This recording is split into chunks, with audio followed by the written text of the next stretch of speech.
Assalamualaikum warahmatullahi wabarakatuh. Alhamdulillahirabbil alamin. Wassalatu wassalamu ala asyrafil anbiya'i wal mursalin wa ala alihi washabbihi ajmain amma ba'du. Pemirsa Khilafanis yang dirahmati oleh Allah, jumpa lagi dengan program kita yakni program Kabar Petang. Hari ini kita akan membahas tema-tema terkini dengan narasumber yang kredibel, tentu saja dari sudut pandang Islam. Inilah Kabar Petang selengkapnya.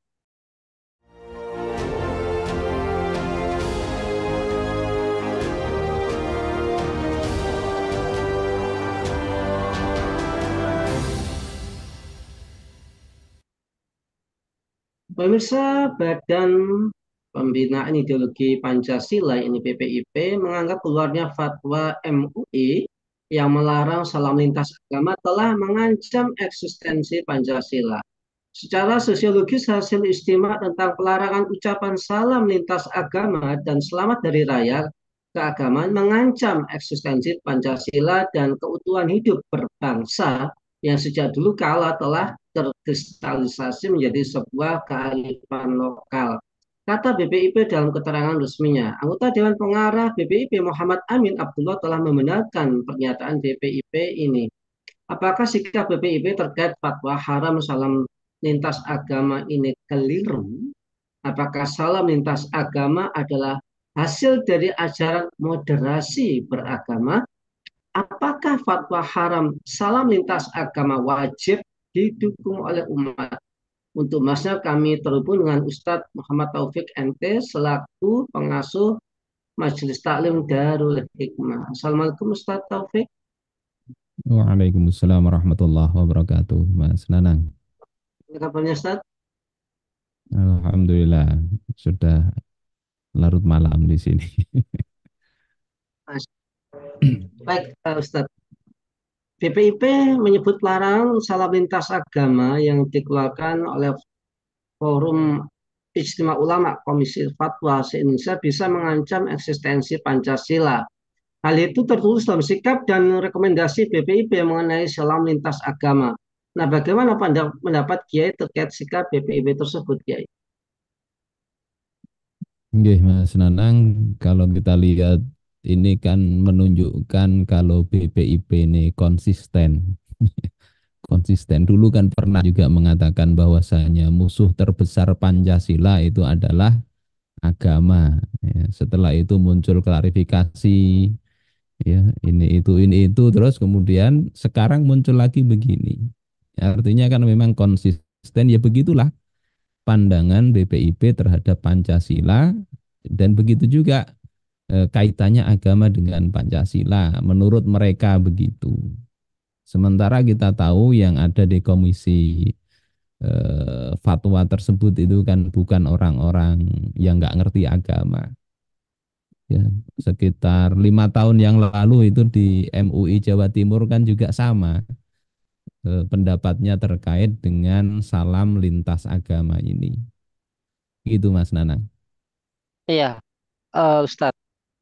Ini ada pertanyaan ya, bahwasanya publik ini bertanya-tanya, apakah memang ini haram gitu ya? Nah, kayaknya sepertinya BPI ini perlu dipahamkan lagi, apakah betul-betul mereka ini menyatakan ini salah karena ideologinya Pancasila atau mengatakan ini salah karena menggunakan ideologi yang lain, gitu, Ustaz. Ya kalau alasan BPIP mengatakan salah mungkin perlu ditanya langsung ke BPIP. Cuma yang jelas saya rasa itu alasannya bukan karena agama, tapi ya karena apa mungkin dianggap menghalangi proyek moderasi, ya, toleransi dan sebagainya itu yang lebih ke depan ke situ. Kalau dianggap salah kan mestinya dikemukakan dalilnya seperti apa, rinciannya seperti apa, begitulah. Nggih. Ya, Ustaz, apakah dari kejadian ini ya, yang menuduh bahwa fatwa haram salam lintas agama ini, PBB mengatakan ini ada potensi mempolarisasi, mendisharmonisasi, dan mendisintegrasi keutuhan berbangsa. Ini keji sekali gitu ya. Apakah memang seperti itu, Ustaz? Ya dilihat sajalah sebelum ada salam lintas agama ini apakah itu harmonis betul, kemudian setelah ada salam ini apa harmonisasinya bertambah ya. Apakah justru sebaliknya? Ungkapan-ungkapan tuduhan-tuduhan seperti ini yang bikin tidak harmonis. Kita kan baru lihat lah pejabat-pejabat yang kemudian salamnya bermacam-macam itu, campur-campur itu kan baru era-era kemarin itu. Ya, sebelumnya kan enggak. Dan waktu itu baik-baik saja. Sehingga kalau saya melihat justru yang enggak harmonis itu yang nuduh-nuduh ini intoleran, disintegrasi dan sebagainya. Sementara sebetulnya kalau kita mau lihat sumber disharmonisasi dan disintegrasi itu bukan karena menjalankan agama sesuai dengan perintah syariat, tapi yang terjadi itu kan karena tadi ada para penjilat, kemudian ada ketidakadilan. Ini sumber utama dari disintegrasi dan tidak harmonis itu. Kalau sekedar mengucapkan, menyampaikan kita tidak senang sesuatu, kita tidak senang ini dan sebagainya, itu ya wajar-wajar biasa-biasa saja. Tidak perlu seseorang itu harus berpura-pura senang terhadap sesuatu yang dia tidak yakini. Dan itu tidak akan mengubah, membuat orang itu jadi bangsa jadi terpecah-pecah, enggak. Ya, kita lihat pada masa Rasulullah Shallallahu Alaihi Wasallam, misalnya ada seorang pejabat namanya Abdullah bin Rawahah diutus oleh Nabi Shallallahu Alaihi Wasallam ke Yahudi Khaybar. Waktu di sana itu mau disuap oleh orang-orang Yahudi, ya, riswah walaupun bukan dari apa timah bukan ya. Ya. Apa melihat perilaku mereka yang mau menyogok dirinya itu, Abdullah bin Rawahah marah. Beliau kemudian ucapkan di Al-Muwatta itu ditulis oleh Imam Malik, ya ma'syaral Yahud, wallahi innakum lamin abghadi khalqillahi ilayya. Wahai sekalian orang Yahudi, sungguh kalian itu adalah makhluk Allah yang paling kubenci. Wa madzaka bihamili ala an ahifa alaikum. Tetapi kebencianku kepada kalian itu tidak akan membuat aku tidak bersikap adil kepada kalian. Fa amma ma aradtum minar rashwah fa innaha suhtun. Sesungguhnya harta yang kalian kumpulkan untuk menyuap itu haram. Wa innala na'kuluha dan kami sungguh tidak akan memakannya. Ini diungkapkan di depan orang Yahudi, kalian itu orang makhluk Allah yang kubenci, tapi aku tidak akan berlaku tidak adil kepada kalian. Disogok tidak mau. Apa jawaban orang-orang Yahudi itu? Bihada qamatis samawati wal ard. Dengan sikap inilah, yakni keadilan tadi, senang, suka, boleh nggak suka itu. Boleh nggak suka sesuatu itu boleh, tetapi berlaku adil dengan sikap ini akan tegaklah langit dan bumi akan baik gitu. Jadi bukan harus pura-pura senang kepada agama orang lain, enggak harus begitu. Bukan itu keharmonisan itu. Keharmonisan kalau bisa adil, bisa memposisikan seluruh rakyat itu di depan hukum syariat, ya, di depan hukum itu sama. Insya Allah itu akan bagus. Yang dia senangi, yang tidak, agamanya berbeda atau sama, itu diperlakukan setimbang di depan hukum dan hukum yang dilaksanakan, hukum yang adil, yakni hukum Allah Ta'ala. Itu insya Allah Mas Nanang. Ya, Ustadz ini ada pertanyaan yang mungkin klasik gitu ya. Ini kan saya cuma menyapa saja gitu ya. Ya ada yang bilang salam, namo budaya. Tapi yang ngomong ini Muslim. Nah, bagaimana sebenarnya hukum mengucapkan salam kepada non-Muslim ini? Apakah ya ini kan bagian dari toleransi dan kemudian ini ya nabrak-nabrak rambu-rambu syariah gitu. Gimana Ustaz? Oke, kalau kita bicara hukum mengucapkan salam kepada muslim maupun non muslim ini kan perlu dirinci. Hmm. Ya, perlu dirinci. Insya Allah para ulama yang nyampaikan juga tahulah rinciannya itu. Paling tidak kan ada 4 kondisi. Pertama itu kalau salam yang diucapkan itu adalah salam Islam, yakni Assalamualaikum. Ya, ini pertama. Yang kedua, kalau salamnya bukan salam Islam seperti yang sampean sebut tadi. Kalau salamnya adalah salam Islam, ya tahiyatul Islam, maka ada dua rincian lagi. Pertama, kalau seorang Muslim yang memulai, ya, seseorang Muslim yang memulai salam kepada non Muslim, maka ini nanti ikhtilaf. Yang kedua, kalau mereka yang memulai salam. Kalau yang pertama tadi, kalau kaum muslimin yang memulai salam, maka sebagian ulama itu membolehkan sekedar mengucapkan assalamualaikum. Tapi mayoritas itu menyatakan tidak boleh. Ya, tidak boleh. Kemudian kalau menjawab salam mereka yang duluan mengucapkan ya tahiyatul Islam tadi, mereka ucapkan assalamualaikum kepada kita, maka kita boleh menjawabnya. Tapi jawabannya sampai waalaikum, waalaikum. Nah ini ringkesannya begitu kalau itu pakai salamnya Islam. Sebagaimana dalam Sahih Muslim, la tabda'ul yahuda walan nasara bis salam. Jangan kalian memulai salam kepada orang Yahudi maupun Nasrani. Jadi jangan memulai tadi. Nah, jangan ini bisa beda pendapat tadi artinya eh, makruhkah, bolehkah, haramkah. Yang terkuat memang ya para ulama mengatakan itu eh, haram, tidak boleh. Bisa dibaca di kitabnya Imam Al-Mawardi Al-Hawi. Kemudian wa idza sallamuhum ala muslimin qalu firrad wa alaikum wa la yazidu ala hadza. Kalau mereka yang mengucapkan salam maka jawablah oleh kalian wa alaikum. Jangan dilebihi dari ini. Nah, ini sebagian ulama seperti Ibnu Qayyim mengatakan jangan lebih itu kalau kondisinya pertama mereka itu salamnya kurang lamnya, misalnya assalamualaikum jadi assamualaikum, kematian atas kalian. Nah, maka kita jawabnya waalaikum, engkau juga.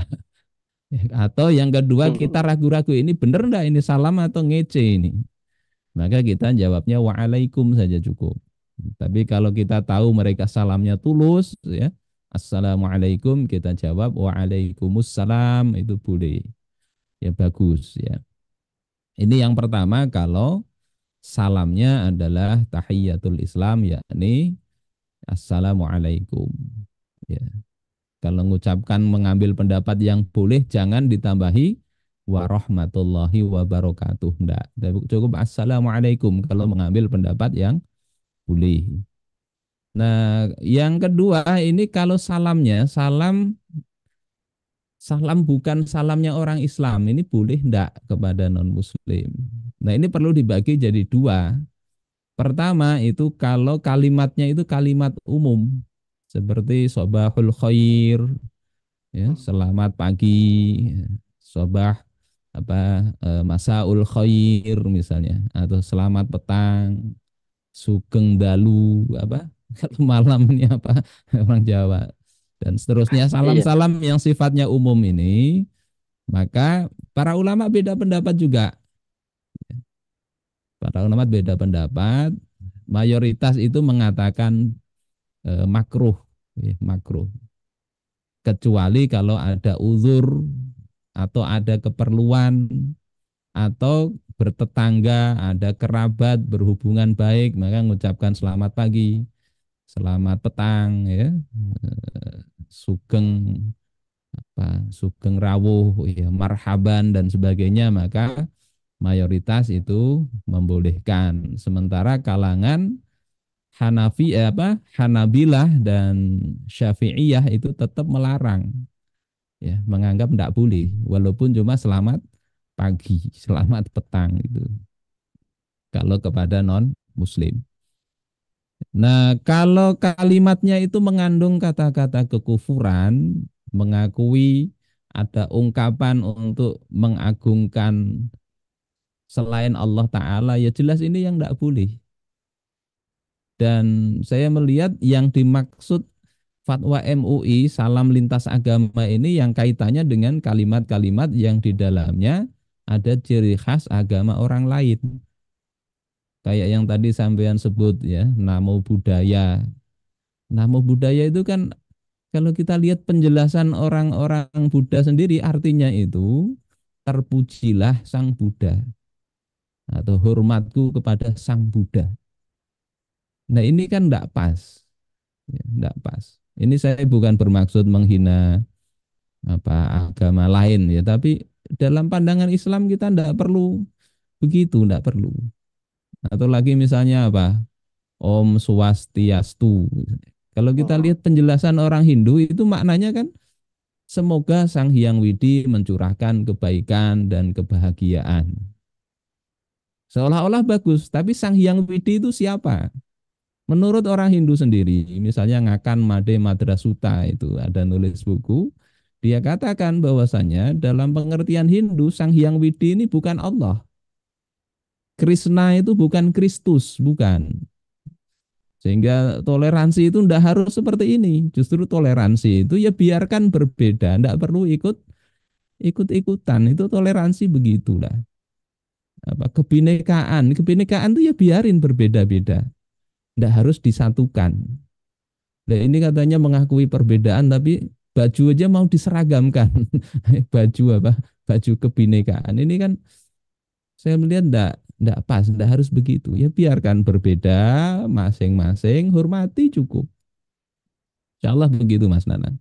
Jadi kalau Iya, hukumnya tadi perlu sekali lagi dirinci. Kalau salam Islam tadi ada seperti saya jelaskan. Kalau salam yang bukan pakai tahiyatul Islam, bukan pakai assalamualaikum, dilihat kalimatnya. Dilihat kalimatnya itu maknanya apa. Nah, kalau maknanya tidak ada unsur kekufuran tadi, para ulama beda pendapat, ada yang bolehkan, ada yang mengharamkan, tapi kalau kalimatnya ada kata-kata yang mengakui Tuhan atau memuji Tuhan yang lain, maka itu ya haram. Tidak Pak, sepantasnya seorang muslim mengatakan itu. Nah, tambahan lagi sebetulnya bukan hanya kepada muslim non-muslim ya. Bahkan salam Islam kepada muslim pun itu ada juga ulama yang tidak senang. Mengucapkan assalamualaikum kepada muslimah. Nah, ini bukan menganggap ini kafir enggak ya. Muslimah itu ya seagama kita, tapi kalau dia masih muda, cantik ya, kemudian kita salam senyum-senyum ya,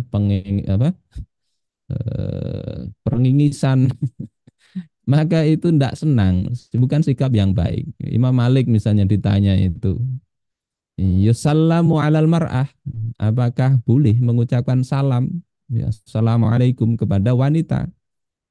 Maka kata beliau, amal mutajallah fala akrahu dalik. Kalaupun adapun wanita itu tua, maka aku ndak apa-apa ya. Aku ndak memakruhkannya. Wa amma syabah fala uhibbu dalik. Adapun salam kepada syabah, ya, wanita yang masih muda, maka aku ndak senang itu. Beliau ndak haramkan tapi ndak senang dan hendaknya kita ya ndak melakukan itu.